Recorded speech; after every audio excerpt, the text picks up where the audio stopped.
28ஆந்தேதி டிஎல்ஆர்டி 1 மணி guessing number. 27ஆந்தேதி வந்து full winning வந்திருக்கு 6 மணி கெஸ்ஸிங்கு. 1 மணி guessing வச்சா ஆல் போர்டு 2 வின்னிங் வந்திருக்கு. பி போர்டு அதே மாதிரி 2 வின்னிங் வந்திருக்கு. 6 மணி கெஸ்ஸிங் கொடுத்தாலும் ஃபுல் வின்னிங் சிங்கிள் போர்டில். பட் திருச்சியில் மட்டும் மிஸ் பண்ணிட்டேன் நண்பா. எனக்கு கெஸ்ஸிங் எப்படின்னு கமெண்டில் சொல்லுங்கள். வீடியோ ஷேர் பண்ணுங்கள். ஃபேஸ்புக் பேஜை ஃபாலோ பண்ணுங்கள் டிஎல்ஆர்டியில். 28ஆந்தேதி ஏ போர்டுக்கு 1 2 ஏன்னா 0 வந்ததுனால 1 2 எடுத்துருக்கேன் நண்பா.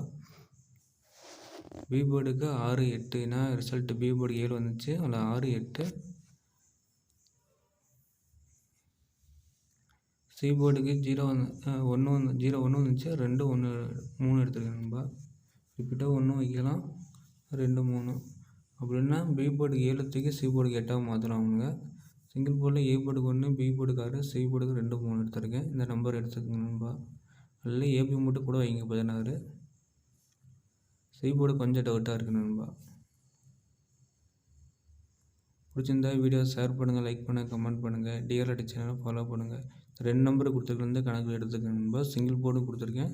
அதே மாதிரி ஆல் போர்டுக்கு வந்து 1 6 கொடுத்துருக்கேன் நண்பா. கண்டிப்பாக இதில் ஏதோ ஒன்று பாஸ் ஆகும்.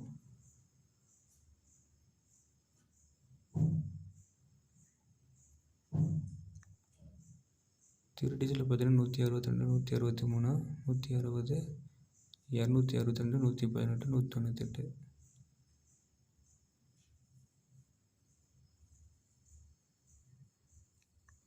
மறக்காமல் சேனலை ஃபாலோ பண்ணுங்கள். உங்களுக்கு கெஸ்ஸிங் கமெண்டாக சொல்லுங்கள். என்னுடைய கெஸ்ஸிங் எப்படி இருக்குன்னு அதையும் சொல்லுங்கள். Thank you friends.